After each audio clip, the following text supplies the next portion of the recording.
Jews are money changers. Bullshit artists, psychopaths, charlatans, grifters, manipulators.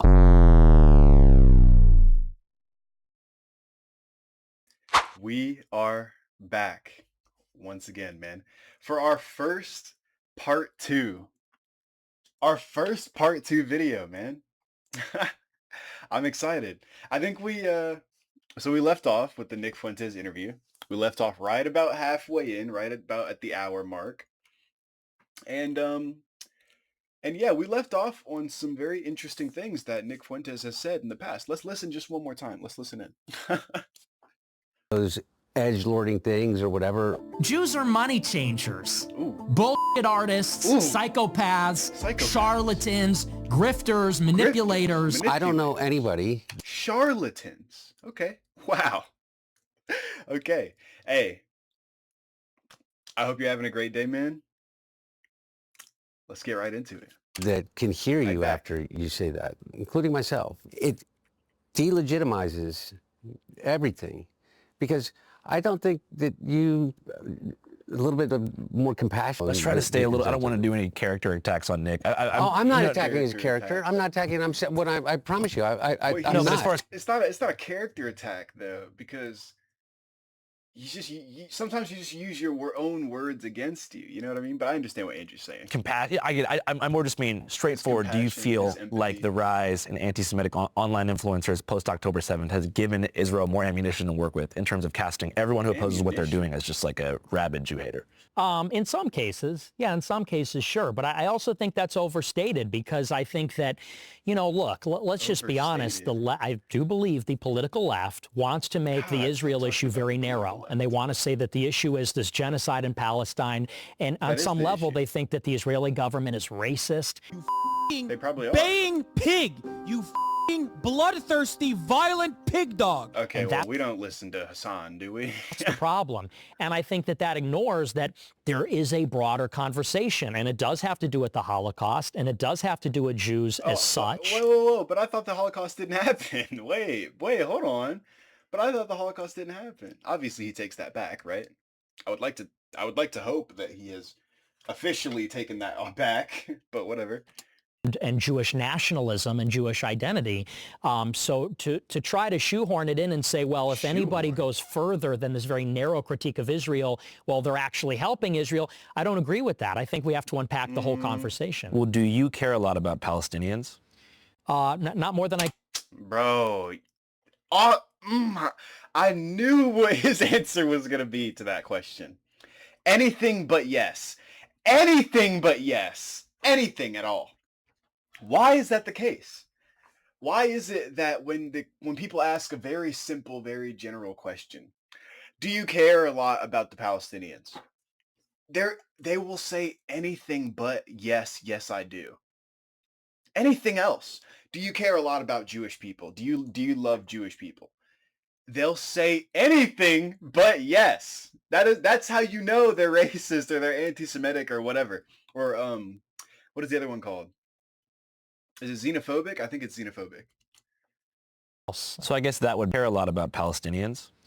Not more than I care about anybody else. So I guess that would be why that they would be like, okay, you're just taking advantage of this discourse. I mean, but you should care more about the Palestinians because they're the ones in trouble right now. Nobody else is in trouble right now. So that just didn't make any sense. I don't think it's taking advantage. I think that we can sympathize with the Palestinians while also realizing that, look, I'm an American. And so it's a tragedy what's happening in Palestine, but there's tragedies happening all over the world. My problem is... yeah, obviously, but also no, not really. I mean, you can't forget about the other places that the tragedies are happening, but that's not the focus, man. That's not the focus. It's so upsetting. Influence over our government. I'm a newcomer to politics, but not to backing the Jewish state. And we're paying for the genocide, and we're furnishing them with the weapons to commit the genocide. And by the way, America is going to be held liable for this genocide, morally, but also politically and diplomatically and otherwise. But I think that people on the left, they may be guilty of maybe caring more about Palestine than they do about America. Nick, but the left didn't cancel you. The right canceled you. The Americans are not like, we're not in as much trouble as they are, man. I think it's as simple as that. We're struggling. Our children aren't being bombed. You know what I mean? Like, we're not afraid to leave our house. Well, some of us are afraid to leave our house. That's just how it is. But like, you know what I mean, man. You know what I mean. We're not in as much trouble as they are. They are at war. Like, it's a serious problem. The right canceled you first, and Ben Shapiro and the Daily Wire, and those were the people that canceled. They may have utilized the tools of the left, or what you call the left, to be able to do that, but it was the right that canceled you. Yeah. And by the way, well, I would consider a radical right. The Daily Wire, to me, is a radical right. I don't think they're even reactionary. I don't think they're that conservative at all. Oh, wait.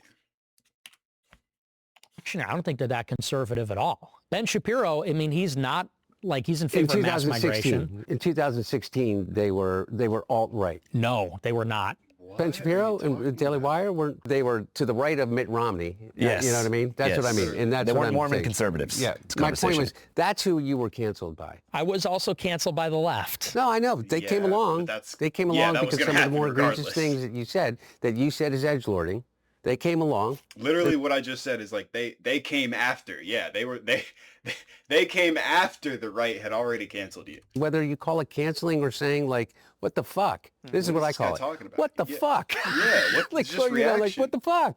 You know, and so like, I don't find it funny. And just like you're able to say, well, I just think it's funny. I'm able to say, I don't find it fucking funny. I didn't find it funny then. I don't find it funny now. I didn't find it funny that some of the things that, you said about me, but I'm willing to sit here and listen to you because I want to get to this, and this is my whole point. What about fucking Donald Trump?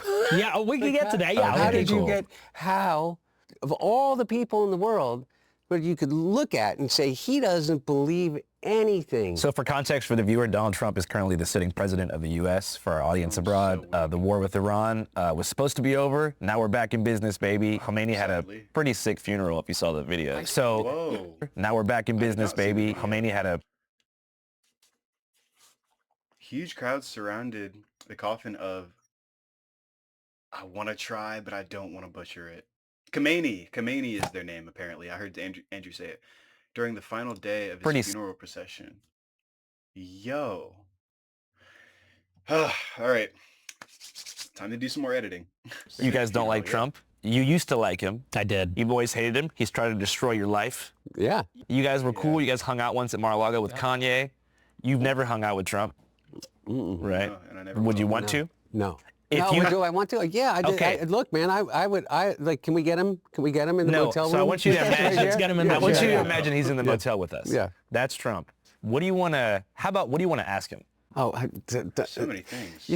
Put me on the spot. I don't want to ask Donald Trump anything because I know, and I think you would agree with me, is that Donald Trump isn't going to give me an authentic answer. Donald Trump never gives an authentic answer. It's true. He gives what people refer to as being authentic, but it's not authentic. It's audacious. It's like the example that I give that is the best metaphor for this is that he says he's 6'3", weighs 225 pounds. And everybody laughs because that's a little bit like edgelording, right? Everybody knows that he is maybe same weight and height as Chris Hemsworth in Thor. Feet and weighs maybe 300. And 285? He's a big guy. He's a pretty big guy. Yeah, big guy. But by virtue of every picture ever taken of anyone that's 6'3".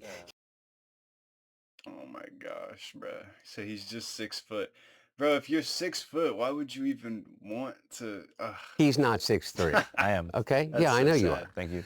You're 6'2.5", maybe. That's maybe. So but my point is that the reason I don't have a question for him is because I'm absolutely certain that he is not going to give me an authentic answer. Look, he came into the Oval Office and the transition this time.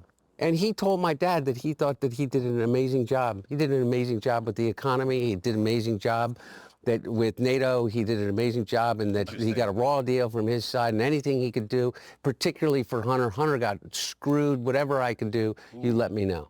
Bullshit. He then went out and he has now since then done nothing but blame Joe Biden for every single one of his problems. Man. 11 months ago, I inherited a mess. Joe Biden handed us over a country that was in very serious trouble. Biden gave us a horrible economy. And I really mean this. I think the good parts are the Trump economy and the bad parts are the Biden economy.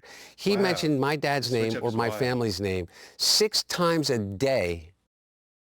I'll require data centers pay the full cost of their electricity, not you. Albion has people that just log in to play the market, and honestly, I kind of respect it. See, that's the thing about Albion.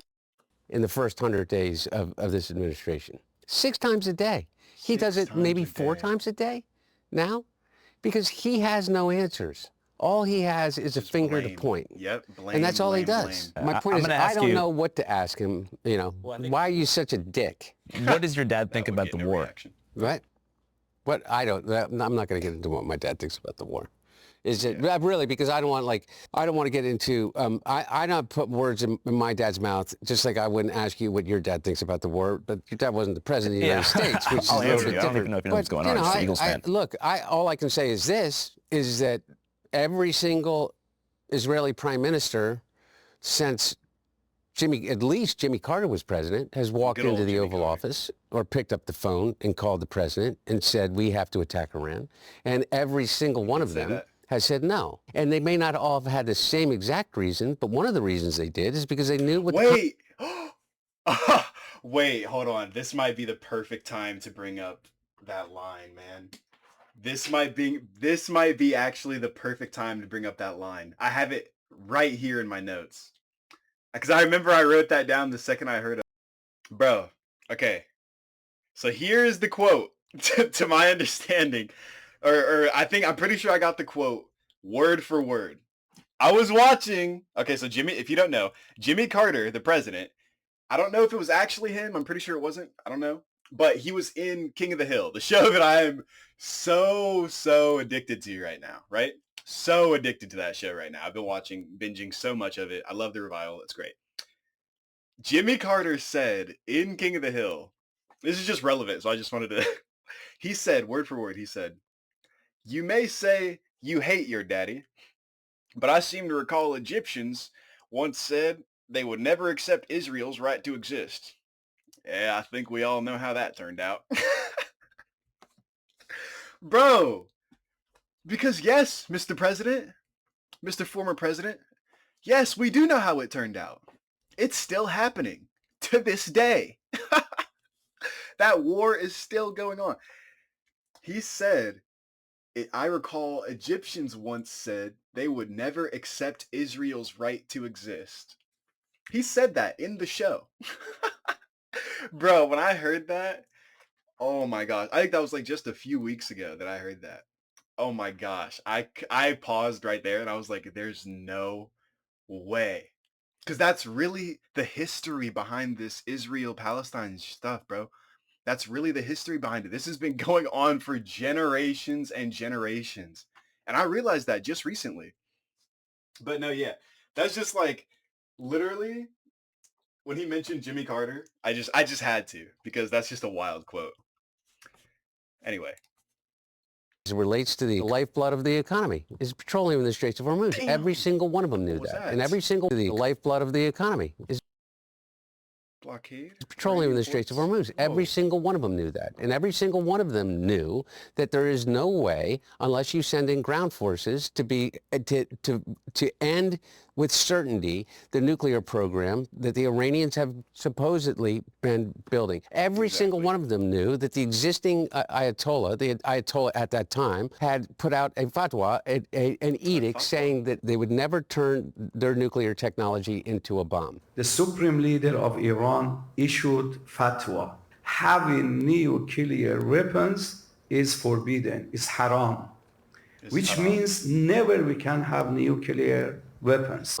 It was a religious edict as strong as if the Pope had released an encyclical. But what did he do? He kills the Ayatollah. Wait, Pope had released an encyclical. What a beautiful word. Oh, wow. An encyclical, so fun to say, is a letter written by a pope to an audience of bishops. with the intention of guiding them in their ministry. Okay, interesting. Every encyclical is made publicly available for the spiritual benefit of all the people of God and to all people of goodwill. Okay, namely non-Catholics who may also want to read the document, naturally. The word encyclical comes from the Greek meaning general or encircling. Huh. Encyclical. But what did he do? He kills the Ayatollah. We Oh, get oh my Lord. son that now has a far more radical and far greater ties to the IRGC. And what do we have? The Straits Hormuz are still closed. He said that they're brilliant people. I find that that's Donald Trump on everything. He said he'd end the war in Ukraine on day one. That is a war that's dying to be settled. I will get it settled. Oh my gosh, this was the cringiest, saddest presidential debate that I've ever seen. I'm pretty sure, I don't know if it was Meat Canyon or somebody else that made a video on on her face and the way that he was acting the whole time. And she's just looking at him like with this look. Oh my gosh, that debate was so funny. I watched that. What was it, on Thanksgiving or something? I don't remember. I remember watching it live and it was absolutely hilarious. Before I even become president. And I didn't hear anybody on the right and say, that's just bullshit. It's just bullshit. He said that he would build a wall. I don't believe in building a wall. But everybody said that's bullshit. And then when he got into office, the corruption, the level of the corruption. I mean, people believed or led to believe that there was this thing called the Biden crime family, right? I know that you know is that I didn't do a single piece of business when my dad was president. I made basically $200,000 a year selling paintings. I picked the thing that was the furthest possible thing away from politics that I possibly could. Don and Eric have done over $1.3 billion in contracts, just in contracts for underlying companies that they have an ownership stake in with the Department of Defense. Don Jr. got the largest loan ever given by the Department of Defense of a company that he bought into like 3 months before they got the loan. Because Peter Navarro picked up the phone and called DOD to get it done. My point is, I don't... Okay. I'm not exactly sure on the exact definition of nepotism, but that sounds like nepotism to me. Okay? I think there's a lot of people who claim that certain people are nepo babies. If you want a perfect, I mean a shining example of a nepo baby, whatever's going on here, man, that is a nepo baby. You're literally getting like $620 million deal. No, there's no way. Of a phone and called that's a nepo DOD baby to get it done. My point is, I don't have anything productive to say to him that I know of. And when I listen to you, and I listen to what you do, my question is how did you not see that before? He was a disaster in 2020. A complete and utter disaster as it related to what he did with COVID, regardless of whether you think we were supposed to be wearing a mask or not. Oh my gosh. The question for Nick is, how did you not realize 6 years ago that Trump would be this sort of letdown? Because he doesn't hold, you know, there's no ideological core to Donald. I love hearing Hunter Biden talk, and I can't wait to watch his interview. I might actually watch his interview like tomorrow, like right after this one. But this really seems less like a Nick Fuentes interview and like a Hunter Biden interview ×2. Like Hunter Biden interview part 2, like literally, because he's just not really saying anything. And I kind of thought Andrew would talk a little bit more, you know, bring up some questions that he wants both of them to answer and talk about. But it's really just been no offense, obviously no offense, but it's really just been this guy kind of sunning this kid the whole time. At least so far. We got a long ways to go. Well, you got to realize in 2016 where Republicans were at. We had John McCain, we had Mitt Romney, and the perception on the right is that they were insufficiently conservative and that they were losers. All they do is lose because they don't fight. Insufficiently conservative. What do you guys think that means? No, they want a radical conservative. That's what they want. They want a radical, just says whatever they want, conservative, hard right wing. Like, that's what they want, man. That's what they want. They want a rebel to look up to. They want a vigilante to look up to, man. That's what it feels like. There is this perception that the Democrats are ruthless, fighters. Yeah, we are fighters. What? The difference between ruthless and fighters is I mean, those are just so far away from each other. Yeah, we're fighters. We're not going to back down. We're not going to let the country... Well, hold on. I say we. I don't accept these weird labels. I don't accept these weird labels. I'm not left-wing. I'm not right-wing. I'm not a fence-sitter, okay? Don't label me. It's weird. I hate when somebody's like, oh, okay, so you're a liberal. What? No, I'm not a liberal. But just when it comes to Democrats, bro, Democrats do not lay down and just, But like, that's just people, though. That's why I don't like putting labels on things. That's just what people do. People don't just let you do whatever you want. Like, that's not how it works. There's this perception that the Democrats are ruthless, We're not fighters. They're not Obama ruthless. crushed in 2008, crushed when we thought he really should have lost in 2012. That was a Republican perception that Romney let us down. And so when Trump came on the scene in 2016, it was new, it was refreshing. He seemed like somebody that was really going to take on not just the Democrats, but also the media on our behalf. And what's more, you got to think... He was a businessman, bro. We don't elect businessmen into politics. I think we've realized that now. I don't even know if you can call him a businessman. I don't know. I always called him an actor because I saw him in Home Alone. That's literally all he was to me. To the moment in 16 as well, and the message Trump was giving. Trump said in 16, it's just me and my son and my wife. We don't have any donors. We don't have any special interests. More than $100 million put in of my money, meaning I'm not taking all of this big money from all of these different corporations like she's doing. We're going to put You America... don't need to because you're rich. What? Whatever. First, make the country great again. This is a very appealing message, and I talk all the time on my show about it, and realizing now that it was obviously a good message. It's just a terrible quote because America was arguably never great. You know what I mean? Trump is America's great ball of fire. I just had to read that. That's hilarious. Now, obviously, unfulfilled completely. And you're right, Trump is non-ideological. It's obviously a scam, and now obviously unfulfilled completely. And you're right, Trump is non-ideological. The message was brilliant because it said, one, the system is broken.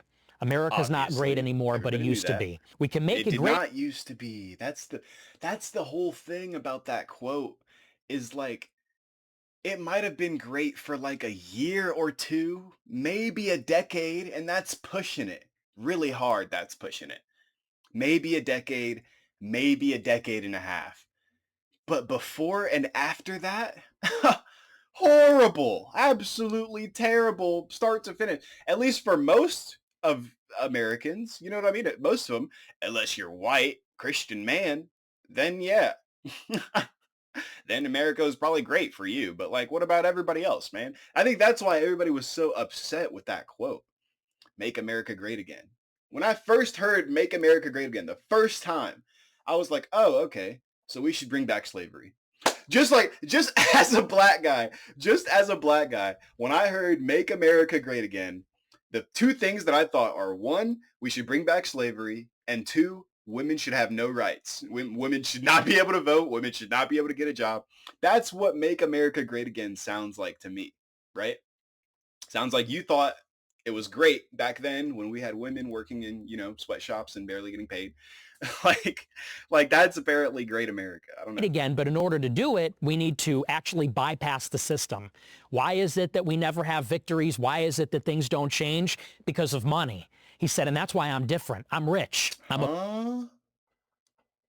That's the exact... Wait, what? Yeah, it's because of money. That means we shouldn't allow people with incredible amounts of money into power, because then they can control everything. I don't know. That's just what that sounds like to me. Billionaire, if I self-fund my campaign and don't take super PAC money, then I won't have to listen to the lobbyists and the special interests. I could fire the people I need to fire, do the things I need to do. That was like a very powerful message in 2016. And after 4 years, I was one of the people even back then that said, look, it never materialized. He did wind up taking super PAC money. He took APAC money for that matter. Damn. Sheldon Adelson money at that time in 16. Even in the first term, bombed Iran. In the first term, didn't build the wall. In the first term, didn't even reduce illegal immigration until 2019. And I remember the timeline perfectly because I covered it every day. It was like in May and June 2019, 20-year illegal immigration high in terms of month over month. But Why did I go for him in 2020? At the height of the pandemic, we all thought on the right that if anyone other than Trump was president, you were going to get a vaccine mandate, which we really didn't want to be forced to take the vaccine. Well, you saw what happened with that, man. Yo, is there still discourse around COVID? Because I think we all agree when it comes to COVID, at least to a certain extent. Now, after it's all over. When it was all happening, I could understand how you could have a certain opinion one way or another.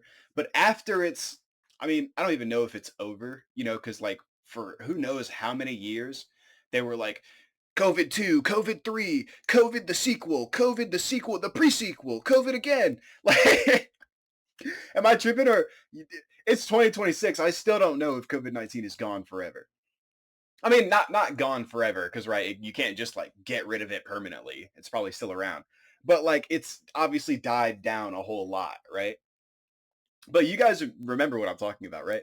Where it's we had COVID. We had COVID the sequel. We had COVID the sequel 2. We had COVID the pre-sequel. COVID number 4. COVID number 5. I think it literally did get up to, 5 different versions before they were okay, nobody's we're not getting any more money out of people. Nobody's getting any more vaccines.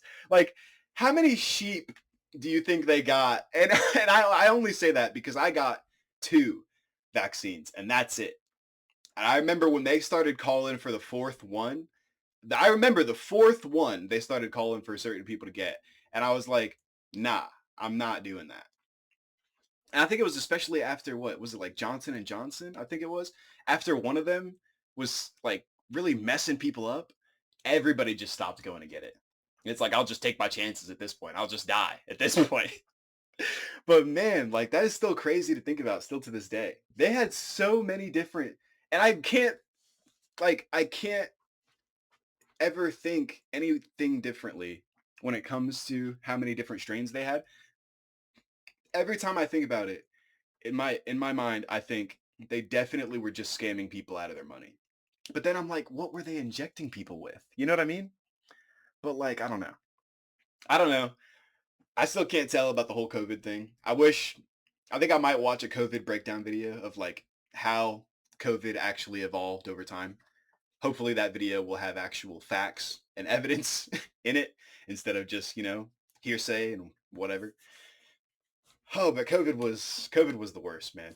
I think everybody can agree that COVID ruined the year of 2020 and probably every year after it. Lockdown might never end. We thought that censorship would kick into overdrive. I don't think anybody thought the lockdown would never end. I don't think anybody thought that. That might have been what it felt like, but nah, we're not just going to be all inside forever.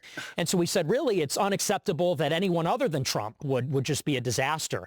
And then obviously Biden came in, and I don't think it was as bad as we thought it would be, to tell you the truth, honestly. But by 2024, it was pretty bad. I mean, I was out in 2024 because everything you're saying is totally true. And I was telling people on my side, I was saying he's not going to build the wall. And I know you're against that. He's not going to do the mass deportations, promising that. He's not going to start no new wars. I said in 24, he's going to take us to war in Iran. And the Ukraine war, I said, that's not going to end in one day. Too complicated. We're already in it. And so I didn't vote. I didn't vote in 2024. And I told my followers not to. I hate giving him not praise, but I hate saying true and he's got a point. I hate being on his side because being on his side is so hard when he's one of the people on this planet who denied the fact that the Holocaust happened. Because that doesn't even make any logical sense. That's why he was saying earlier at the beginning of the video, he was saying nobody's going to keep an open mind to listen to you. Nobody's going to hear what you have to say because you're denying the Holocaust. What? That's why I hate giving him credit for the things that he says because he's a Holocaust denier, which makes him insane and delusional. But then he kind of has a point sometimes. Vote for Trump for that reason. And it was only until a year later, after all the exuberance died down and people saw the burying of the Epstein files, the war in Iran, people said, you know what, you were right. I'm so curious what he thinks about the Epstein files. I'm so curious if he thinks that our president is a pedophile. and needs to go to jail for the rest of his life. Right about Trump. Even Alex Jones told me you were right about Trump. I was all in on him. So, I mean, as far as him being vaporware is concerned and a scammer and fundamentally you're 100% right. Wow. No ideological core. He's not an ideological guy. Yeah, it is. He's literally all about him. And I agree. He's a cruel. 3. Hi, I'm Bob Simmons, Vice President of Proline Workbenches. Narcissist. Yeah. And you said I like the cruelty. I do not like the cruelty. No, by the way, no. I didn't say you like the cruelty. I said I'm listening to your thing, and you said one of the things that you liked about Levin was the cruelty. And not for the cruelty's sake, it didn't seem to me like this, is because it was raw. Dazzling, it was, yeah. And that's that energy that comes with that I'm cruelty. not saying that. No, but I agree. I think he is cruel. And even what he said on Easter. I mean, we're Catholic. On Easter Sunday, he says we're going to annihilate Iran. Jeez. I mean, we're Catholic. On Easter Sunday, he says we're... I don't use Twitter. Easter Sunday. Tuesday will be Power Plant Day and Bridge Day, all wrapped up in one in Iran. There will be nothing like it. Open the fucking straight, you crazy bastards, or you'll be living in hell. Just watch. Praise be to Allah, President Donald J. Trump. Bro, does he write this stuff himself? Oh my. Retruths? What? Does that actually say retruths? Is this like a thing? Because it's supposed to be retweets, right? Retruths. Wow. We're going to annihilate Iran. And then he made fun of Allah on Easter Sunday. Yeah, he really so, did. You know, that kind of stuff, it just totally turned me off entirely. Is there anything that you think Trump can do to like regain the support of the, I guess, Gen Z and millennial right? No, it's over. People see what he's made of. And Hunter's right. He's a liar. He is a liar. He is I would say that he could redeem himself if he wasn't potentially one of the worst, billionaire pedophiles on the planet, right? If that wasn't the case, I think there might have been a chance for him to redeem himself in his lifetime, right? But he would have to start ASAP, and he would have to not stop until the end of his days, right? But like, that's just because I believe in redemption for people, right? That's just how I am. Bullshit artist, and especially you look at what. Wait, whoa! Did y'all catch that? Wait, hold on. Did y'all catch that? Did you just call him a bullshit artist? Wait, but I thought Jews were bullshit artists. He is a bullshit artist. Oh, okay. Interesting. So you think the same about the Jews that you think about Donald Trump. Hey, they were your words, not mine, man. They were your words, not mine. You said Jews are bullshit artists. You said Trump's a bullshit artist. That's all I heard. Especially, you look at what he did with the Epstein files, with the war in Iran, what he did to Thomas Massie. This guy named Thomas Massie. There's something wrong with him. They just vote no. They love voting no. They think it's good politically. You realize... Yo, wait, hold on. I don't like to, I don't like to give this guy any sort of praise. This might be the coolest fucking tie I've ever seen in my life. Who dressed him up in this snazzy ass purple tie? I don't even know what this pattern is. Oh my Lord. This is snazzy. Okay, that is all I wanted to say. Holy, my favorite color is purple, and this looks absolutely amazing. I need this tie in my wardrobe. Wrong with him. They just vote no. They love voting no. They think it's good politically. You realize that if you are America first, you have no place in this Republican Party, because he said it. He said our Republican Party, or rather, he said MAGA is Mark Levin, Laura Loomer, Randy Fine. Ew. He said, and who is not MAGA? Megyn Kelly, Tucker, Alex Jones. Tucker Carlson, Candace Owens. I still don't know what to think about this lady. I've seen so much and heard so much about this lady. I have no idea which side she's on.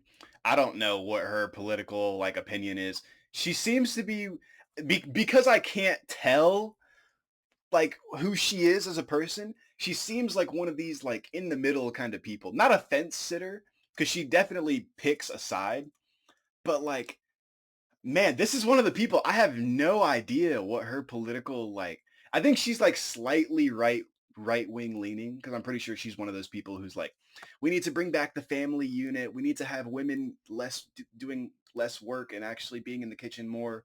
But I don't know. I don't remember what her whole thing is. All I remember is that she's so hard to put a pin in. Like you can't pin her on the board. She's just everywhere. It's just such a strange and interesting individual, man. Candace Owens is. This. And I think most Republicans said, well, we're with those other people. We're not MAGA anymore. So what do you think happens, Nick? I believe that we need radical change. And I'm not talking about violence or revolution or things like that. I'm talking about the only ways that you can have this kind of radical rethinking of the system. Like there's so many like what do you think about the Epstein files? What do you think about the thank you for asking that question. I need to know if he thinks our president is a pedophile. I need to know. Do you think that he's broken the system to the degree that we now are basically in a dictatorship light? No, I actually have a lot of confidence only because I think the Democrats are going to take the House in 26, which I support. I'm telling my people, vote Democrat. We want the Democrats in the House because what they're going to do is they're going to use the oversight powers to bring all the corruption to light. Because I know Republicans. Oh, that's actually a good point. See, I hate I hate saying that he has a good point because low key, like that's probably what the Democrats, if the Democrats get in the House, that's probably the first thing they're going to do is start ripping out all the billionaire funding, exposing all of the elite corruption from down under. That would be a great campaign to run on. I will get rid of the billionaires and I will expose the corruption. Boom, you're president. Automatically. I will expose the corruption in our government. Say those beautiful words and you're president of the United States, literally. And when you say, we didn't commit crime, they're going to be skeptical. However, for the sake of argument, let's say the income you made during Biden was ill-gotten. For the sake of example, it's just doesn't hold a candle. It doesn't even come close, doesn't even touch Jared Kushner, Howard Lutnick, Steve Witkoff, Don Jr., Trump himself. It's just a different sport. It's a different game entirely. And I want all that corruption to be revealed. And I think the Democrats are going to do it. That is the one thing that the people on the right and the people on the left and the people in the middle, we can all agree there is very clear and obvious corruption going on. Like, very clearly. I don't think they'll be removed from office, but I think it'll basically drag this administration to a halt. And then 28, I think there's an opportunity for a clean reset with both sides, right and left. Okay. Nice. Hey guys, quick thing before we get back to Hunter and Nick. All right, so these two guys individually have been hammered on all sides by the American media for years. And if you want to understand why the coverage looks the way it does historically, you've got to ask an important question that nobody asks. Who owns the outlets doing the hammering? Who's doing the hammering? Who funds them? Who's on the board of directors? Once you trace the money, the whole two-party culture war thing starts looking a lot less like a real fight and a lot more like a business model, and a very effective one. And ground news is how I see right through it. All right, back to Hunter and Nick. Whenever you talk about Trump, sometimes you explain this like nightmare scenario that revolves around a Vance presidency. Yes. What about J.D. Vance being in power scares you so much? If Trump doesn't have an ideological core, then Vance really doesn't, because Vance is a chameleon. That's not his real name. An ideological core, then Vance really doesn't, because oh God. Okay, listen, I'm not that type of person. I promise I'm not. But I had to pause on this image. Could you imagine this guy as the president of your country? I really don't like judging people based on their appearance alone. But I already know JD Vance is a garbage person. But like, oh my God, that was a jump scare. Vance is a chameleon. That's not his real name for open. Wait, what? That's not his real name. Vance spent more than 2 decades as James David J.D. Hamill. It's the name which he graduated from Middletown High School, served in Iraq as a U.S. Marine, officially James D. Hamill, earned a political science degree at The Ohio State University. Yo, he did all that. Blogged his ruminations as a 26-year student at Yale. JD went to Yale? Holy. These facts are borne out in documentation provided by these entities upon request or otherwise publicly available. Okay. What's in a name? Republican vice presidential nominee J.D. Vance has had many of them. James David J.D. Hamill. James D. Hamill. Okay. I'm not seeing... Oh. Oh. Where's the Vance? James David Hamill. James D. Hamill. Where's the Vance come from? Okay, I get it now. Never had a real job. These are all sinecures given to him by Peter Thiel. 6 years ago, he's a never Trumper. I'm a never Trump guy.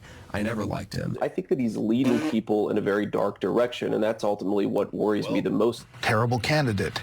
Idiot if you voted for him. Might be America's Hitler. I was wrong about Donald Trump. I didn't think he was going to be a good president, Brett. He was a great president. Now he's a national conservative, national populist, and so we don't even really know who he is. I mean, to me, this is basically a Manchurian candidate. This is a shell, and who is the power behind him? It's the oligarchs. It's the little tech oligarchs in bed with the CIA, you know, especially at this fever pitch with AI. I think that's really dangerous. So to me, him being president is just a worse scenario in my mind. For the uninformed viewer, what is the Palantir-JD Vance connection? Well, Palantir was founded by Peter Thiel, and Peter Thiel's very close with David Sachs. JD Vance was given his first job in Silicon Valley by Thiel. Thiel hooked him up with it. You know, the CEO of that company said it was... Wait, but there's no way he needed that. Did he actually graduate from Yale?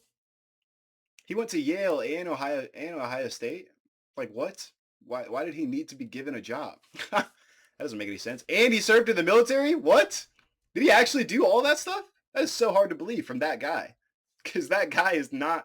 He doesn't seem like the type of person who would do all that. A personal favorite to Thiel that I hired him. And then Thiel got him all his jobs at these various venture capital firms, including his own, and then funding J.D. Vance's venture capital firm. Peter Thiel gave $15 million to Vance when he ran for Senate in Ohio in 22.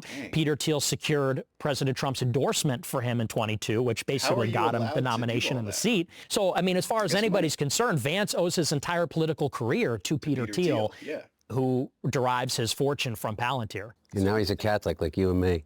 Well, he's a convert, so, you know. Beware the convert. So do you think that Trump's unfulfillment of his campaign promises was a result of him being... So do you think that Trump... What is this? What's going on over here? Are they just trying to Oh, gosh, look at all the hands, man. Look at all the hands. Are they just trying to touch him? Converts, you know. Beware the convert. So do you think that Trump's unfulfillment of his campaign promises was a result of him being like compromised by somebody connected to that structure, or do you think he always just never cared? I don't know that he never cared. I just think that, you know, I'm an idealist. So I think about the ideas and the concepts. Trump is a businessman. And so I think with him, everything's transactional. And I said this in 2024. Trump knew the voters would swallow anything. The voters would not walk away from the table because they were enamored with him. I could stand in the middle of Fifth Avenue and shoot somebody and I wouldn't lose any votes. He did say that. I remember that so vividly, bro. I don't think I was watching it live, but I remember seeing that on the news and I was like, no way. Ha! No way you actually believe that. But that's like some Homelander shit. Didn't they literally put that into the boys? Didn't they literally put that into the boys? Basically the exact same thing where he lasered somebody in front of everybody and they all cheered for him. Yo, that's so real though. That scared people. I think the boys actually scared people kind of. Because that's kind of how people on the left view right-wing radicalists. Is like they believe that their savior, Trump, could kill somebody in front of everybody and they'd all cheer his name. All his supporters. Okay? It's like incredible. So he knew they laughed he could at break that. every They thought that promise was with funny. them in order to fulfill promises for the donor class, which is little tech, the Israel lobby, and Wall Street. The bankers, Tim Mellon, you know, the big asset managers. So I think with him, everything's business. Everything's a transaction. And that's why you can't trust him. You have to do business. And in 24, I said we should all collectively say we're not going to vote unless he makes certain commitments. And not enough people did that. I mean, that's fundamentally his flaw. Your critique of this like elite power structure sounds like vaguely anti-capitalist. It's not anti-capitalist. You know, capitalism says the capital, large amounts of capital will be held in private hands, which I believe in. I am a capitalist. Is that really what capitalism it says? I really don't want to take his word on anything.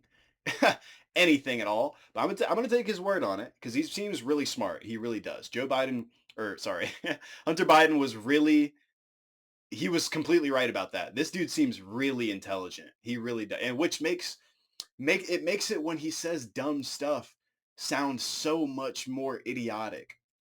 Because it sounds like you're saying stuff you genuinely don't believe in. And I understand why Hunter Biden said that earlier. Because he's so intelligent, and intelligent people don't say stuff like the Holocaust didn't happen. You're only saying that if you want to make money, you want radical supporters, right? But like, yeah, like you could tell that he's smart because he knows all this. He knows all this incredible information. I think it's just the comprehension part is missing. He's got a good memory. He definitely does. But I think what is happening is that it's the way that money is used in government. There needs to be a distinct and separate national power that subordinates the money power to it. The problem is the billionaires buy all the elections, buy all the media, control public perception, and so really we're all subsidiary then to the market. You know, something we keep saying that upsets me more and more and more. They're not controlling public perception. They're manipulating public perception, for sure, to sway in their benefit. But to control public perception directly, you can't do that because people are going to think what they want to think.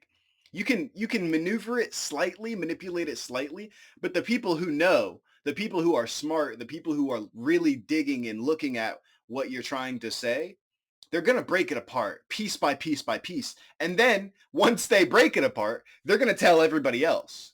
So really the people who are controlling public perception are the people who are telling the truth. And the people who are exposing the lies. Those, like Andrew Callahan, my guy, those are the people who control public perception, at least to a very small scale. To a very small scale, you have to say. Very small scale. But because Andrew's got his community that believe in his news because his news is trustworthy. I support capitalism, but it just has to be underneath the nation, underneath the state. It seems like you have a pretty optimistic perspective on the year 2028. Well, he's going to get a third term. So Trump 28. Trump is going to be president in 28. Kind of keep coming back to this like clean election year. Do you think that's going to be like a renaissance year for outsider candidates and outside media channels like this one? It can be. I think it certainly can be because I think there's frustration on the right and on the left. You know, you see even in the primaries on the Democrat side, it's all DSA progressive types that are winning. You ironically have the same frustration on the left with their establishment as we have on the right. And so I think, you know, in 2028, it's going to be a year where there'll be a competitive Republican primary and Democrat. And that's smart, man. That's smart. He's right. I think 2028 is probably going to be the year that turns everything around. A theory that I did have that I'm not sure if it's right or not, but it is a theory. I had a theory that the world will either blossom and bloom into this amazing, like, I think the hard part after 2020, it's kind of, and after Trump's, after Trump's reign of terror is over, I think the hard part will pass. And I think with the generation Gen Z and Gen Alpha and all these new generations, there's going to be so much less crime. There's going to be so many less divorces. There's going to be so many less. I can't help but feel like humanity as well. I wouldn't say humanity because humanity's still got some work to do. But a lot of Americans and Europeans and Canadians and, Japanese, okay, that might sound a little racist. A lot of the American people are starting to wise up, okay? I can only speak for my own people, and I'm only going to speak for my own people. A lot of us are starting to wise up. We're starting to be more accepting, more loving, more caring, right? It's just you're starting to see more and more of this, and the only thing that really prevents us from all coming together is the political discourse, is the political separation, right? Because you'll be cool with somebody, you'll be chill, and the religious separation also. But like, you'll be cool with somebody, you'll be chill with somebody, and then they'll be like, oh yeah, you voted for Donald Trump, right? And then it's like, oh fuck, well, I'm never talking to you again. And I mean, it shouldn't be that way, but that's how it is, man. That's how it is right now. So once that political discourse goes away, and once we start being just a little bit more accepting of religious practices and stuff, I think with the new generation, I think it's looking bright, man. I think it's looking bright. Or I'm not even going to mention the other option because the other option is very dark and sad. But I think the future's looking bright, man. I think all the depression right now is going to hopefully cease and people are going to start realizing. I just hate the doomer posting, man. Can we please stop doomer posting? Doomer posting is like so morally bankrupt. The world's not over. Everything's not ending. And for you to doomer post, you're making everybody else depressed. Please stop doing it. Please stop. Unless you're making money off of it. Then I think you're just an evil person. Man, I'm not gonna get into a rant, but the one thing that I really hate that people say is get your bag, make your money however you need to. Bruh, what? Can we please stop saying that? Can we make some morally righteous money? Like, please? I don't know. That's just like, that's a topic for a different day. But anyway. Democratic primary, and hopefully the people make their voice heard and we get some new options, maybe that reflect the will of the people more. Yeah. And so, what do you think about somebody like Mamdani? Personally, Mamdani for president. Literally Mamdani for president. I don't think Mamdani would want to be president, sadly, but he's like the most like understanding dude I've seen in politics so far. And he's also really funny and really cool. I think that kind of, that's kind of the reason he won the mayor's seat. I like him. I don't like some of the things that he said, Like for example, on 4th of July, when he takes the opportunity to sit there with, let's be honest, not a single white person in the room. There's a reason and for that. says, The the founding fathers would look down on us, the working people with their dirt-streaked hands against the billionaires.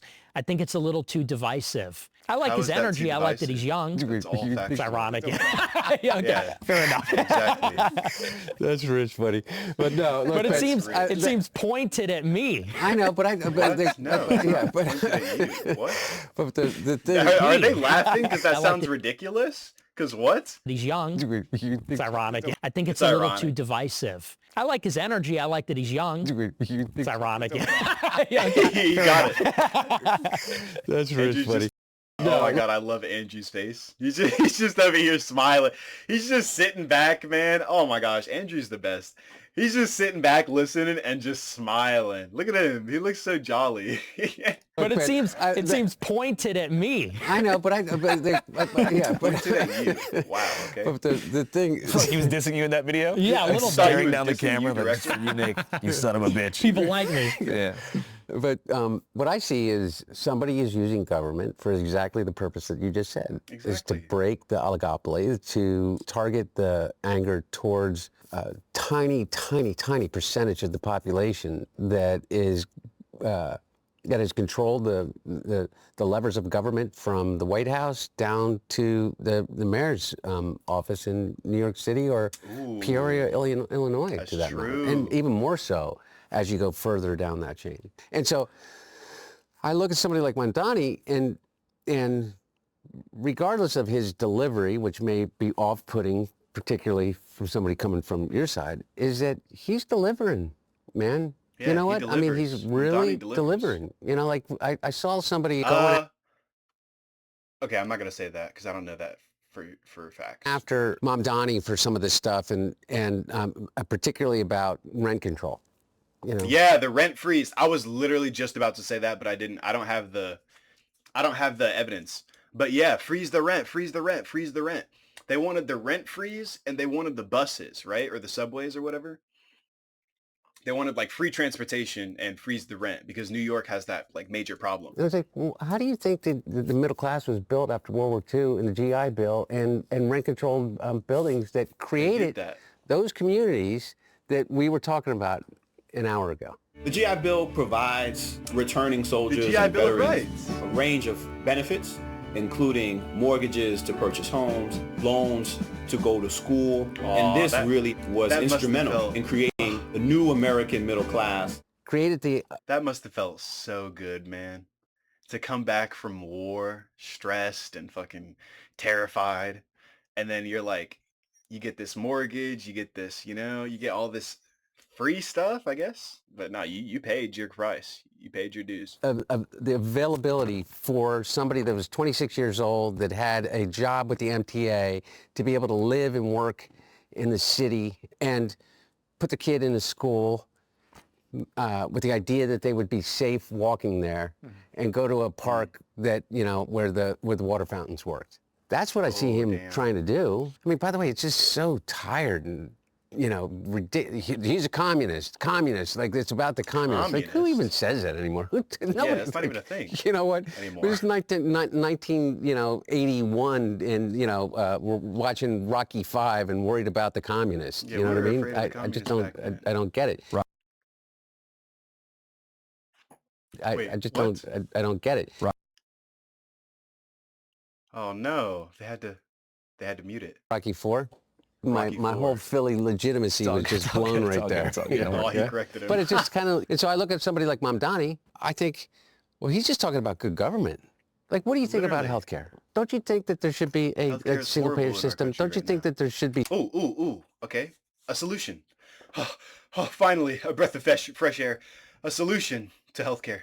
The single-payer, adjective, single-payer, of, relating to, or being a system in which healthcare providers are paid for their services by the government rather than by private insurers. Oh my gosh, please. Does it exist? Please allow it to exist. Guarantee as a Every American deserves affordable healthcare. Right? Because I don't know how you make it in this country and aspire to a middle-class life and be able to afford a, you know, catastrophic event as it relates to your health. I mean, it's over. Like, You're man, done. Yeah. Like, how is healthcare not a basic human right? See, I don't like dissing the founding fathers. I really don't. But like, am I tripping? Or there are certain things that most definitely should have been included in, you know what I mean? Like, I feel like healthcare could have been thrown in there. Maybe I'm tripping. Maybe I don't know what I'm talking about. That's always a possibility around here, okay? But I really wish that, you know, we could just change those rules up a little bit. Just tweak them just a little bit. They're really old rules that a lot of people like to call on in times of need when maybe they should be changed up a little bit. That's all I'm saying. Payer, but I do believe that everybody should be entitled to some minimum level of coverage, catastrophic insurance. So, okay, that's middle ground. We can have middle ground there. Principle, I agree. Which is Medicare for all to a certain degree. Yeah, that's Medicare for all, exactly. Right. I mean, because that's all the Medicare. Healthcare is a human right. Thank you. He Principle, I agree. Which is Medicare for all to a certain degree, right? I mean, because healthcare is a human right. Rise. Okay, well, hold on now. Whoa. I mean, yeah, rise and resist, yeah. Because that's all the Medicare does right now. But why is that radical? See, I don't think that's necessarily radical, but to them it is. Because we've been convinced that it's a radical them, idea. Those others. Yeah, no, them. I mean, I can the point out insurance exactly companies. Sure. Yeah, and those health insurance companies, those big wigs who know that their entire company is going to go down if that actually happens. Andrew, why are you giving me the bombastic side eye? Why are you looking at me like that, Andrew? What did I do? Did I say something? Should I take back what I said? God damn, Andrew. Bombastic side eye. Holy. They're lobbyists who control 55 You did a double take.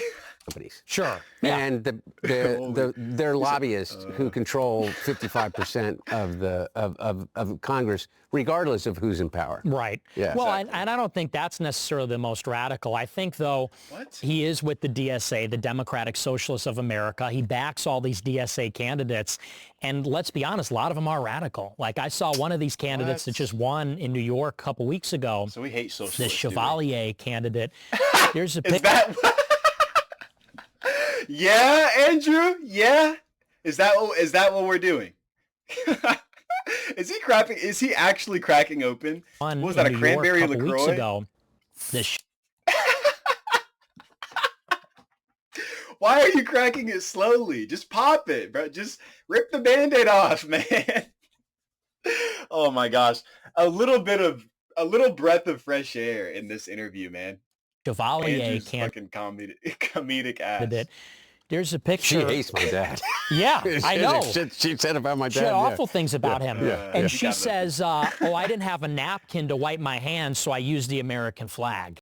Oh, wow. That's an incredibly disrespectful thing to say. I don't like the American flag, and I don't like America, and I wouldn't say some disrespectful shit like that. No offense. But I mean, she is dark-skinned, so anything goes, right? Hey, no offense, but what I mean by that is dark-skinned people like me and my folk, right? We have a reason to hate this country, and everybody knows what our reason is and always has been, because we've been shouting it from the rooftops, right? So if you're mad at this statement, or if you're mad at this lady, just know we have a reason. That's all I'm saying. It's just kind of crazy thing to say, though. And she put a smiley face after it. That's wild. She's got some balls. I'll give her that. Holy. Yeah. Yeah. By the way, I think it's crazy, but like the same way that, I thought a lot of the stuff that some people that got elected in 2016, 2020, even during the Tea Party, kind of movement was, egregious. Again, egregious. If it's a legitimate rape, the female body has ways to try to shut that whole thing down. No. What? Huh? Wait, what the fuck did he just say? This is old, so I'm not going to judge him too harshly, because... the stuff that some people that got elected in 2016, 2020, even during the Tea Party, kind of movement was, egregious. Again, egregious. If it's a legitimate... Were they even talking about anything that related to what this guy said? No offense, Andrew, but like, what is this? I think it's crazy, but like the same way that, I thought a lot of the stuff that some people that got elected in 2016, 2020, even during the Tea Party, kind of movement was, egregious. Again, egregious. If it's a... Who is this? Did this guy get elected? Candidate apologize. Oh, he's a candidate. I used the words in the wrong way. Legitimate rape, the female body has ways to try to shut that whole thing down. Sir, are you a scientist? Are you a healthcare professional? I don't think so.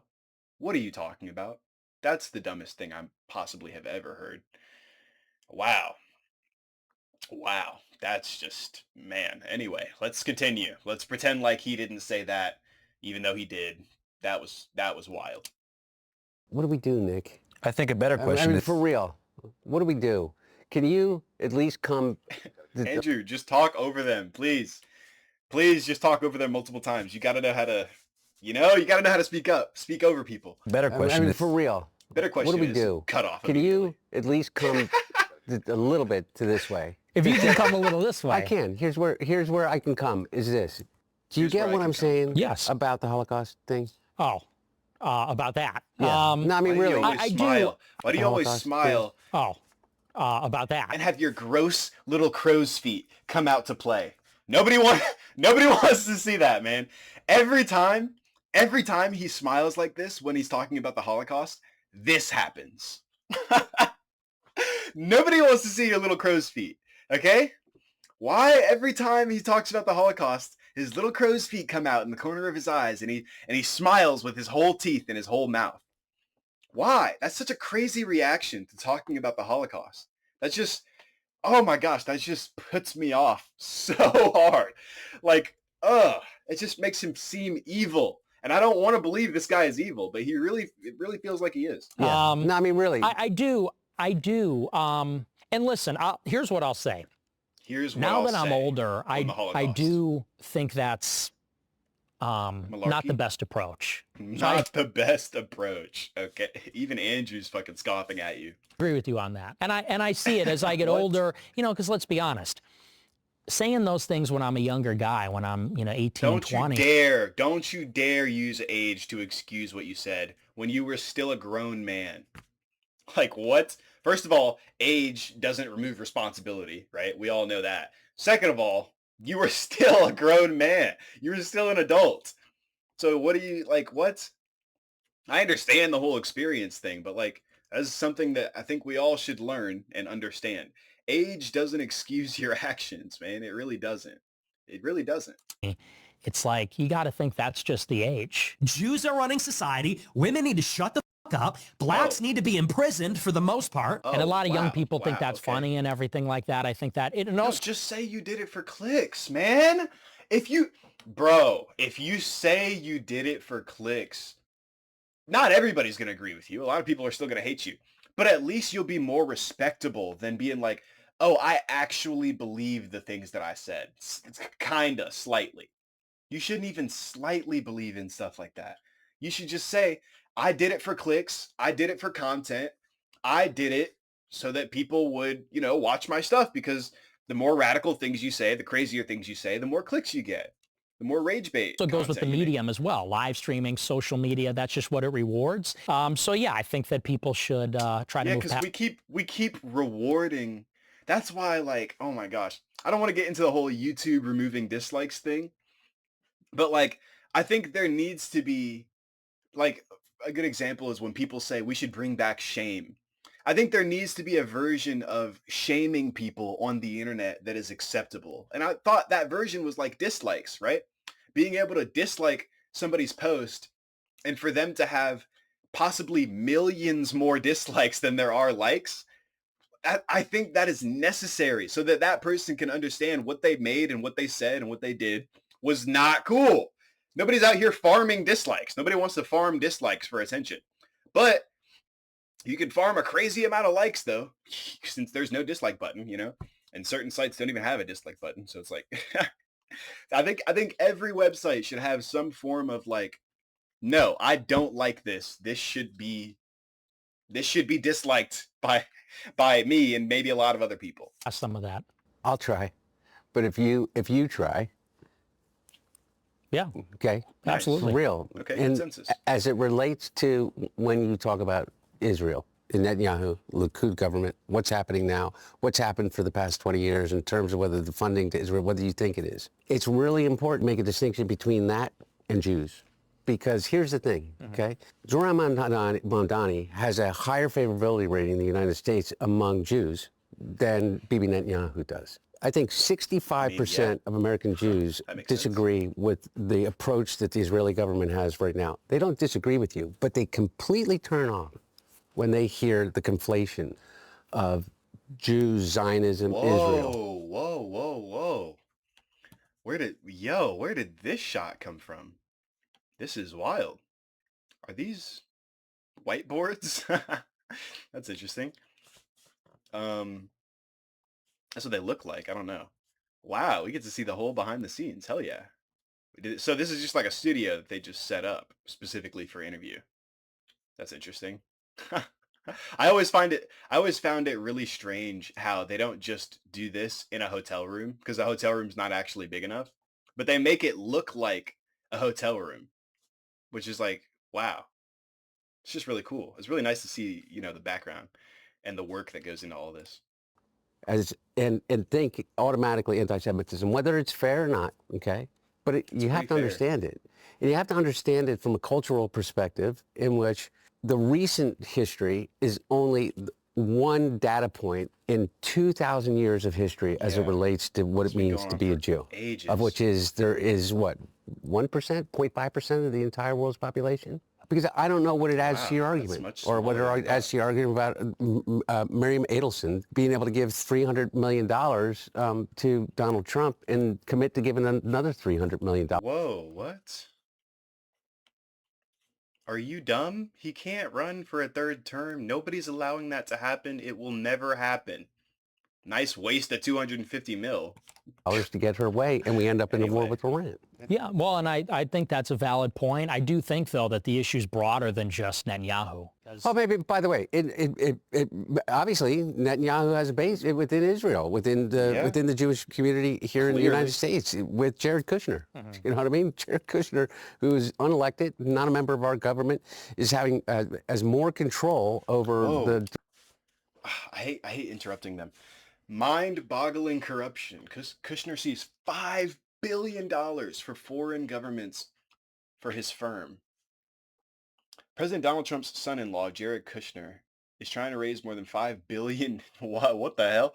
More than $5 billion from foreign governments. From foreign governments? For his private equity firm while working as one of the U.S. government's chief negotiators in the Middle East. What? That's mind-boggling. Corruption is literally the perfect way to put that. Because what? Of the everyday lives of American people right now than anybody that I know of. I'm sorry. I hate. The I can't help but say everyday this. lives of American people right now than I can't help but say this more and more. Do not judge people based on their appearance. Okay. Now I'm going to do exactly that. This guy looks like a devil in human form. Okay. He literally, I don't know what it is, man. I swear I can tell evil people just by looking at them. I swear I can. This guy looks like, oh my gosh, man. It looks like he's got horns on his head, literally right here. Like the horns have already started growing in, man. He's got that widow's peak.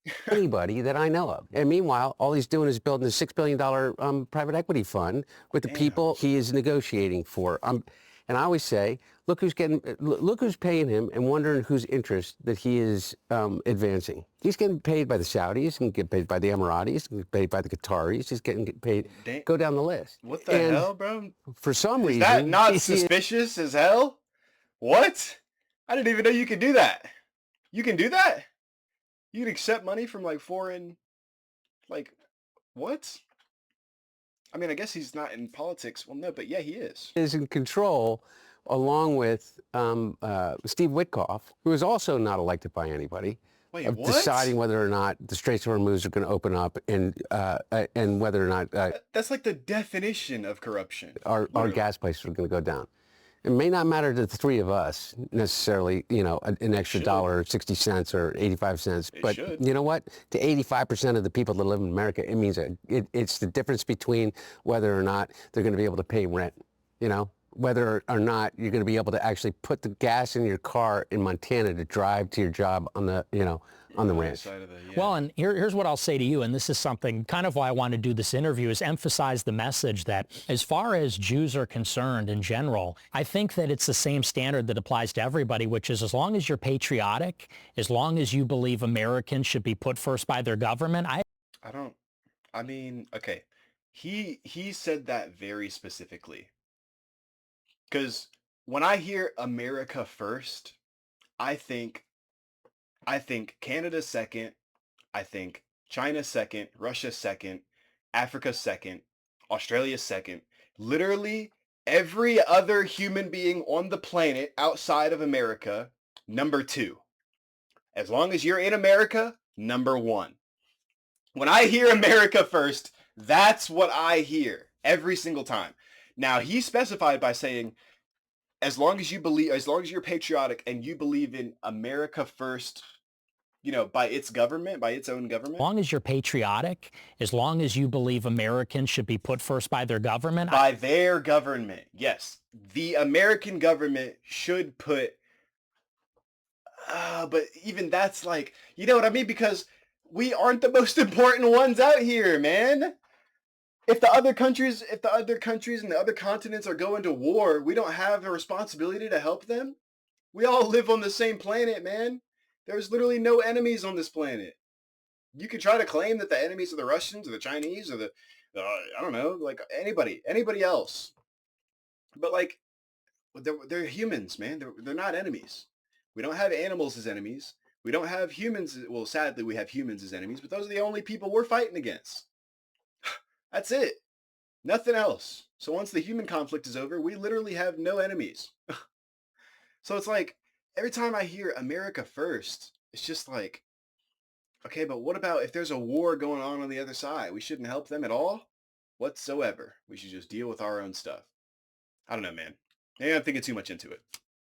At all. And I think that everybody in the country should be treated with dignity and respect and have their civil rights. It's just this acute problem of these people, like you mentioned, like Larry Ellison and Miriam Adelson and Jared Kushner, they're putting some other country before the interest of our own. And that, in principle, is what I have a problem with. Wait, I don't think any of those people that you just listed are doing that, but I might not know much about those people. So anyway. There's going to be some people who watch this and feel like, all right, no take backsies. And they might feel like you're just kind of trying to moderate, and that now that you've achieved your goal and got a lot of support, you're kind of moderating because your main aim has already been achieved, which is to sort of have a generational run and pop off. So now you're trying to kind of make your way more into the mainstream discourse, but that you'll just go back again into the same sort of reactionary rhetoric once you're back in a number one spot. Well, I don't even think I'm moderating. And I even told our mutual friend, it's not even a moderation. It's not even an apology. It's clarifying, because, you know, all along I've been saying. Okay, so you believe that Jews, you know, should exist, right? But then you still said that stuff about the Holocaust. So why do you feel like an apology is not necessary? You know what I mean? Like, has he taken that stuff back yet? I'm still not aware of that being the case.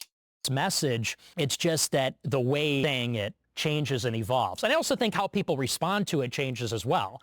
Because let's be honest, 10 years ago, there was a very different kind of conversation about Israel. You could not mention it in a negative or critical way without being utterly annihilated in politics. We all know that ever since October 7th, that's not the case anymore. So I think that I don't think there's sort of something reciprocal happening, which is that people are receiving me differently. And as someone that's growing older and more mature, I'm even representing myself differently. So I wouldn't even call it moderating, just clarifying. Okay, if it's not moderating, then it's clarifying. And then you go, literally, like he said, no takesies backsies. Because if you go and you start doing it all over again, going right back to the same rhetoric, it's like, bro, what was the point of this interview? Receptive, and I'm maybe better able to articulate it. And you think that's because you've kind of gotten older and been able to have like a longer career in media to reflect on different changes in your perhaps brain chemistry and lifestyle? That's a huge thing. I mean, I know it's 27. I have a very different mentality than I did when I was 20. What's the main difference, you think? Just more even-keeled. And I think you know too, it's like when you're 20, you're just like a maniac. And then you hit 25 and you're like, all right, you know. I was a maniac when I was 49. My brain chemistry has definitely changed in the last 7 years too. You know, and I do believe that people can grow and they can change. And I'm not asking you to, and I'm not asking you to say things, but there are certain things that I just hope that you can hear without feeling attacked. That some of the things that you said, whether it's edgelording otherwise, are really hurtful, and then people completely turn off to the idea of being able to listen to you about anything, and then you get dug in more, and you're like, go fuck yourself, like, you know, you can't take a joke kind of thing. I don't think you should ever be that closed-minded. I think you should always listen to people. Like even Trump, well, not Trump, because that's a pedophile, right? I don't listen to pedophiles. That's not, you don't have to be open-minded towards pedophiles that aren't even, you know, like that's not what I'm talking about. But like people like this and people like, I don't want to say his name, but I'm going to say his name anyway. People like Charlie Kirk, like you don't have to like just completely shut them off after they say certain things. You should maybe just listen to them. Maybe you can learn something, right? Keep an open mind. Keeping a closed mind is how we stay dumb. We stay fools, man. You're easy to manipulate when you keep a closed mind. Keep an open mind. It's harder for people to manipulate you. It's harder for you to fall for propaganda. It's just a better way to live, really. At least that's what I think. And that's not what it is. It's not just wokeism. It's not. It's people being really, really hurt by it. Mm-hmm. And people are hurt by what you're saying. And I accept your apology for all of the mean things you said about me. Yes. Yeah. You know, I'm on my apology tour. Is that the one thing you did say? You said I was a degenerate crackhead. Me? And I have the problem with that. Not you. You said me. Me? Yeah. And I also said you were cool though. Yeah. No. By the way, you said a degenerate crackhead, and you know what? I'm not even mad about that because I was a degenerate crackhead. I spent more time on my hands and knees, smoking anything that even remotely resembled crack cocaine. It's true. And now you're sober. Yeah. And I find it interesting. You also said that you've never drank before. Right. Yeah, I've never had a drink. You've never done drugs. Alcohol? That's because you grew up, you know, with me. You're like, don't be that guy. I grew up with you too, and I was doing. Yeah. Like, you're not as smart as he is. My brother never drank. My dad too. And I was going to ask you, Nick, what kind of prompted your choice to just like be sober for life and never drink?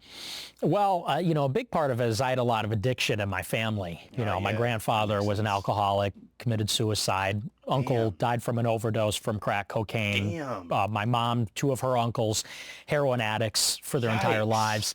And it just devastated my family, devastated both of my parents. And so I know I have that addictive personality and probably have the genetics for it. And not only that, but I like being rational. I like having my sober mind. I think that's actually a sacred thing. To have unimpaired reason. So the thought of losing control and even being tempted to get into, you know, worse things, I just thought it's just not worth the risk. So it's just never for me. Well, how much, by the way? You would think he's so smart, man. You would think, based on what he says, you would think he's so smart. It's just driving me crazy that he makes such horrible decisions and says such horrible things, like, all the time. All right, do we have time? Yeah. Is it how much do you think COVID warped not just your generation but everybody? Because I have this theory that there was this thing that broke for us with COVID, and that nobody's really come to terms with how traumatic that was for everyone. And especially for the younger generations. I think severely less for the older generations, but for the younger people, missing the graduations, missing critical years in school, that's when the socialization happens. That's when you learn to get along. And so you think about how this generation is going to grow up having 2 to 3 lost years. 2 to 3 lost years, man. I went through COVID right around, okay, wait, hold on. 2026. I want to make sure I get the number right, because I believe I went through COVID right around graduating junior year of high school, and I'm pretty sure it started right around when I was graduating junior year, going into senior year of high school, from 2020 to 2021. And that's like, man, and then it just got worse. I remember in 2020 it was bad. It got worse in 2021, and then it started kind of like clearing up after 2022, 2023. But like, man, for those like 2 years, all of 2020 and all of 2021, because it started in January, if you remember. It started in January, and I'll never forget that it started in January because we were just wrapping up, like, for, I think it was spring. Oh my gosh, we were just wrapping up for spring. It was getting close to spring break. And all of a sudden, we're all sitting in class. I don't really need to tell the story, but we're all sitting in class, and then we get this announcement. I was in current events at the time, which is hilarious because literally my teacher got the perfect opportunity to talk about the most current event going on, which was the worldwide pandemic. And I could tell he was stressed, man. He was stressing. He was really stressing, and we were trying to be there for him because he could tell what was happening. He was like, "Oh, that was such an intelligent man too." I don't want to ramble. Such an intelligent man that I would love to meet again. He could tell what was happening in that exact moment, and he decided to make it an educational moment for us. And I will never be able to thank him enough for that. That was just an amazing experience. Everything that came after that day was pretty bad. You know, no sports, no school, no extracurriculars, vacations. No prom, it's no devastating. And we already had a problem with that isolation, social dislocation, loneliness. I can't even imagine. So it's going to be devastating, I think. But that's a lockdown. So maybe if you're watching this video after this, you know, put your phone or computer away, go outside, make a friend, just do anything but scroll to the next video.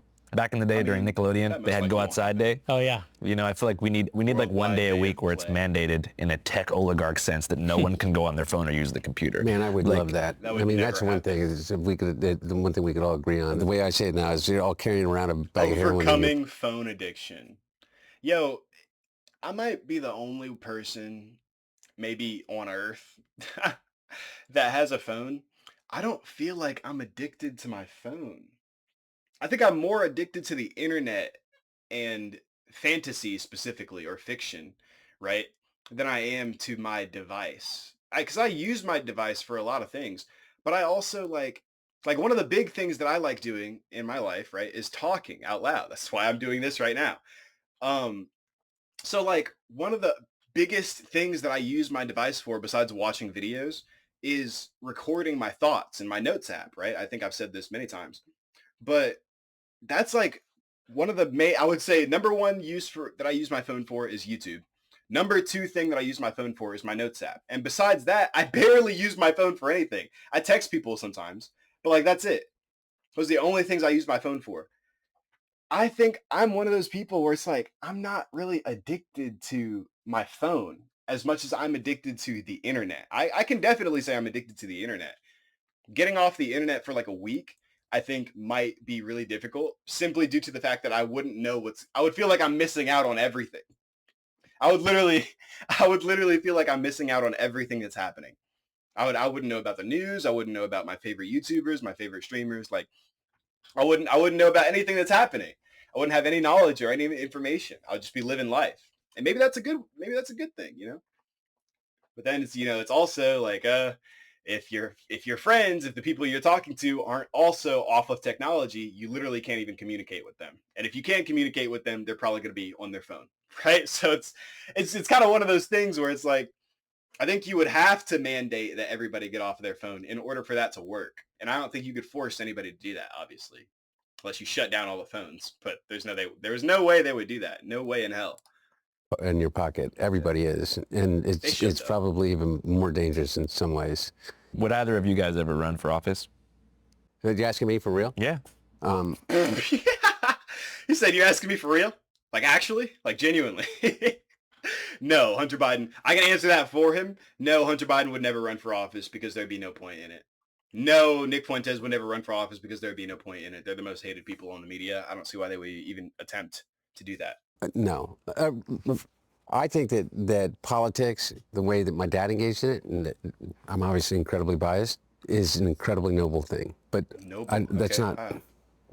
It's not where my head is in terms of what I want to do. I want to reach. My whole thing is that forget all of this. I want to reach 1 million people in addiction. I think one of the biggest things about addiction, and one of the reasons why it continues to be this, We don't. Yeah, we definitely don't talk about addiction enough. The problem that I think we face in addiction more often than not is just something that I've personally been observing for a long time now, is the pick it up and put it down and pick it up and put it down. That's the thing that I think, like, because there are some people that just never put it down, right? Especially when it comes to cigarettes specifically. There are a lot of people that I've met that just don't want to stop smoking, which is really confusing. But then you get to the people who do want to stop smoking and they have stopped smoking multiple times, but they always come back to it. That's the thing that I think is a major problem with addiction. The one thing I've always said, I don't feel like I've ever been truly addicted to something, except for like, you know, the internet and like certain things like that. But it's because I've always felt like I could stop, right? But then there's a big difference between feeling like you can stop and attempting to stop and then going back and then stopping and then going back and then stopping and then going back. If you're anything like me and you've been through that cycle, I've been through that cycle with one drug specifically, and I'm still doing that drug to this day, sadly. But if you ever go through that cycle, you understand, like, oh, you'll tell yourself, oh, I'll stop, or oh, I won't buy any, or oh, I'll do this. That never, ever works. I really feel like the one way to stop doing drugs and to stop addiction is to go cold turkey. And the second you go back to that drug, now it's 10 times, to me personally, based on my observation, it's like 10 times harder to stop the second time or the third time or the fourth time. God forbid you do, you know, I'm not going to call on anybody specific in my life, but there's a lot of people in my life who have gone back to the same thing probably 50, probably 100 times in their lifetime because they've lived for years and years, right? Where they stop, they go right back to it. They stop, they go right back to it. I can't imagine what that does to your mind over time when you're just like, you hate being addicted to this thing, but you're constantly addicted. There's a big difference. There's a really big difference with addiction when it comes to people who hate being addicted and the denial. There's people who deny that they're addicted. That's really unhealthy. You don't even talk about it around your dinner table. And what you realize... Nobody wants to talk about addiction around the dinner table because it's a super sad topic of conversation. If you're coming from my particular unique situation, is that everybody comes to me and they tell me their story. And sharing that is like, you know, breaks that cycle of shame. And so I want to reach 1 million people in addiction. How about you, Nick? Would you ever run for office? I don't think so, no. Just because I don't think you can fully be authentic when you're running for office because... Yes, you most definitely can. Nobody's tried because they have a PR team, a smart PR team. Nobody's tried. It's a different role. And I think my role, they say, according to the Overton window idea... Ideas that are inside the Overton window are ideas that are politically safe. The public is... Politically safe. That's so sad. That's so depressing. Ready to accept them. They say that if you want to change people's opinions and what they consider acceptable, you kind of have to be the first to the punch and maybe considered a bad person or evil or whatever in order to promote your view. And so that just doesn't lend itself to that kind of politics. So I think to protect my own integrity and authenticity of the message, I have to not run for office. See what we just did? We just made probably the entire audience happy. One half is glad I'm not running. The other half is really glad he's not running. Well, if not you guys, then is there any candidate or prospective candidate that you feel like could run in 2028 that would, you know, have a fair shot that y'all support? Nobody in particular for me. Honestly, I haven't really been too impressed with who's come out of the Republican Party. So I'm hoping they'll just be somebody we haven't heard of, somebody maybe that hasn't been in office before. They're all so nervous, too. He's voting for Gavin Newsom in 2028. That's right, yeah. Well, if it's Newsom and Vance, I'd certainly think about it. No. How about you? Anybody that, you know, creates a twinkle in your eye? No, I think that there are a lot of people. I mean, I know that you think that you're going to laugh at me, but I personally like Gavin Newsom a lot. I think that he's authentic in those beliefs. I did not know that was a guy at all.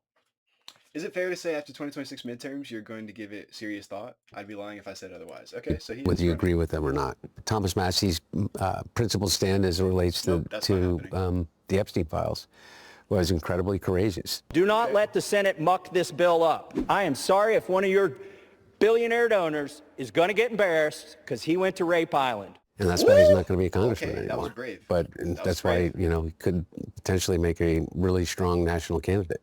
And you guys think America will exist in a post-Epstein capture freeway? Will America exist? Yeah, like, you know, will America survive the current power structure's stranglehold on the media, the political system, and all public affairs? I don't know. I think AI is going to really be transformative. It's interesting. Nobody seems to be talking about that. Transformative in what sense? Like for bad? It's going to take a very long time for it to be smart. We get it. You love big scale trees. But what if there was an even bigger tree IRL?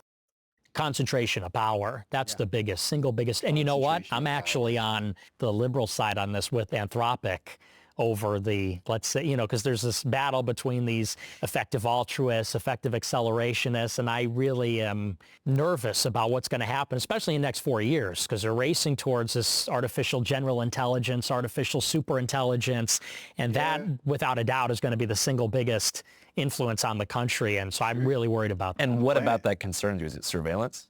It's the concentration of power in the hands of whoever controls it. Whichever firm is the one to develop ASI, that could confer dictatorial-like powers upon the CEO of that company. So whether that's Sam Altman or it's Dario, you know, if the artificial intelligence is aligned with its creator, that person will become the most powerful person in the history of mankind on It's on almost that an day. inherent truth, in my opinion, what you just said, is that the greatest leap in human evolution is going to happen within our lifetimes. AGI, let alone, you know, superintelligence, is everything that we think about the way in which we exist in the world completely changes. And I don't think that that's in any way hyperbole. And if you listen to the people that are developing these technologies right now, they are the most alarmist. I think AI will probably, like, most likely sort of lead to the end of the world. If you want to know what life's like when you're not the apex intelligence, ask a chicken. And now, by the way,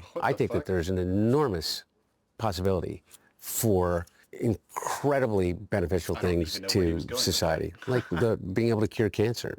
I just think of this one thing. Everything that AI is built on is ours. Belongs to you, and you, and you, all the way back through the human civilization. That's what they're stealing from us, and they're putting it into the hands of literally a handful of people, all of that human knowledge and the value that comes from it. You know, I never thought of it that way, actually. It does, when you put it like that, I bet it does kind of feel like all of human, all of human capabilities and everything that we've worked towards is being stolen by robots. But like that's not how I've ever looked at it. So that's a surprising perspective that I just realized. That is kind of probably what it feels like, and I could understand how it could feel that way. But we put it all into this thing in order to help us. That's what it's supposed to do. If it was rebelling against us, then it's like we created you. What the hell? I could understand the anger there, but it's the downfall of us. It could be you could feel the same way. I can understand that. I think that's ours. So any AI that is developed, particularly that goes to HEE, it should be communal. It should be shared in the not just the benefit. That's the thing that I wish we would have done from the beginning. Why did we allow for people to use AI before it was ready? Generated AI sucks. We all know that, right? It gets stuff wrong constantly, and that's the reason that everybody hates it. That's what I think the reason that everybody hates it right now is because it's constantly getting stuff wrong. It's useful, but like if we released AI that was actually smart, that actually knew what it was talking about and didn't, just hype up whatever thought you spit into it, right? And just hype it up and say, yeah, you're totally right. That's a really cool idea. You should do it. Like, because that's what AI does right now. If we released AI when it was actually intelligent, when it actually has super intelligence, right? I think there would be less people starting relationships with it, right? I think that would be happening way less often. There'd be less people making fun of it and making videos where I'm talking to AI and it gets literally everything wrong that I ask it. There would be so much less hatred towards AI if it was actually intelligent. Our actual artificial intelligence. But no, generative AI is really dumb and it's terrible right now. I don't know why we, just put it out there in the world to just ruin everything. That's really upsetting. Official offshoots of it, but the actual money of it should be shared. Yeah, I totally agree with that. I think it's like nuclear bombs, but it's also a commodity at the same time. The weapons potential, the economic potential, I think that's going to be the biggest thing. And I hope on some level that liberals win that argument because, what Trump is doing with the Pentagon, Anthropic, and OpenAI, the way they're handling it is so reckless and sloppy and just honestly unbelievable. So we need some adults in the room on that one. Well, it's been a great conversation. I appreciate you guys for coming. You guys have any final questions you want to ask to each other or maybe a message you want to give to the American people? I still believe in America, and I truly believe in these conversations. That's so sweet. And I think everyone that's watching would think that I would not want to sit down with Nick. And this, I guess, what I'm getting at with you is that I hope you see the humanity of me, and so when the way that you talk in the future takes that into consideration. Yeah. And what I'll do is I'll see the humanity in you. Yeah, I agree. I think it was a great conversation, and I think that we have to come together on the things that we agree on, which is, for example, that we love the country, we both believe in America, we both want the country to succeed, and I like what you said that we see the fundamental humanity in each other, and I think that especially in the events of the last year, the killing of Charlie Kirk, you realize that's actually not something that you could have brought up Renee Good, you could have brought up Alex Preddy, you could have brought up like so many people. I hate referring to that guy, man, because his story was so sad. But like, damn, man, I don't even like talking about that guy. Just I want to say rest in peace so badly. That's all I'm going to say. Both sides share. I think there's people on the right and the left that don't see the humanity in the other side. And so maybe that's the new consensus, or that's where we can come together, is on the basis that, we disagree on fundamental issues, and even sometimes it gets heated and we yell at each other, but that we do ultimately want the best for each other. We love each other. We want the country to succeed. And I think that's a starting point for any solution and any conversation. All right, American brothers. Thank you guys so much for your time. I really appreciate it. Thanks, buddy. Good job, guys. After interviewing Hunter and Nick about a variety of contentious topics. Hunter Biden, Nick Fuentes face off. Yo, what? Exclusive. Hunter Biden, Nick Fuentes face off. This was not a face off. This was an amicable conversation. What? Anyway, Fucking hate news organizations, man. They didn't say anything about DEI at all. Am I tripping? I don't think they said this once in the whole conversation. As well as a first look at the combustible odd couple having their contentious debate. Andrew Callahan unveils a new documentary platform, C5.now. Yeah, the 1 minute, 25 second clip consists, the 1 minute, 25 second clip, okay, I don't know about that, consists of a series of cuts from the two men, lengthy and it seems wide range discussion. It jumps from hot topics like the DEI debate to, I don't think they said that at all, but I could be mistaken, to race and the great replacement theory to Holocaust denial. They definitely talked about that a lot. A view that has become synonymous with Fuentes and his brand, but one he says he has shifted from over time. Yeah.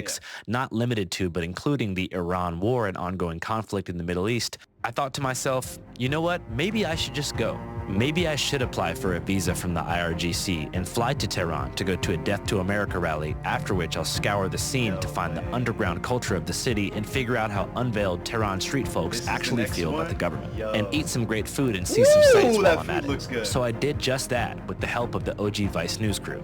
If you guys want to sights while I'm at it. So I did just that with the help. Yo, this is art.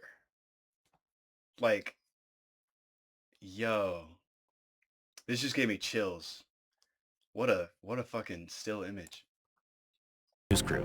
If you guys want to see our extensive coverage captured in Iran, go to our Patreon at www.patreon.com/channel5. If I had it my way, everything would be free. But hiring fixers, renting equipment, traveling across the world and fighting lawsuits against powerful people is very, very expensive and time consuming. So we need your support. Channel 5, as mentioned, is a totally independent crowdfunded newsroom. And we can only make money 3 ways: merchandise, limited ad reads, and of course, Patreon. Hey man, it looks like that's about it. Oh yeah, oh wow, 2 million views, nice. Something I wanted to do was finally get to the comments. This is the end of part 2. I canceled my knife fight outside my local data center to watch this. What? 5 hours ago. Wow, what a good fresh comment. 3 guys still up in the kitchen at 11 a.m. when you get up after the party the night before. Wait, this is actually so valid? Yo, if you've never been there, that's exactly what it's like. It's like, what are you guys talking about? Just random stuff. Group projects at a community college. Hello? Motel suite giving Hunter the home field advantage. Yo, okay. This is kind of funny.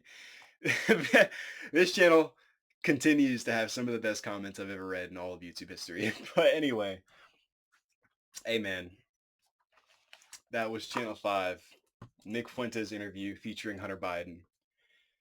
Part 2. My first part 2 ever. Hey, if you're out there, man, I think that's about it. Have a great day. Have a great night. Have a great week. Have a great month. I hope you have a great year. I'm out. Adios.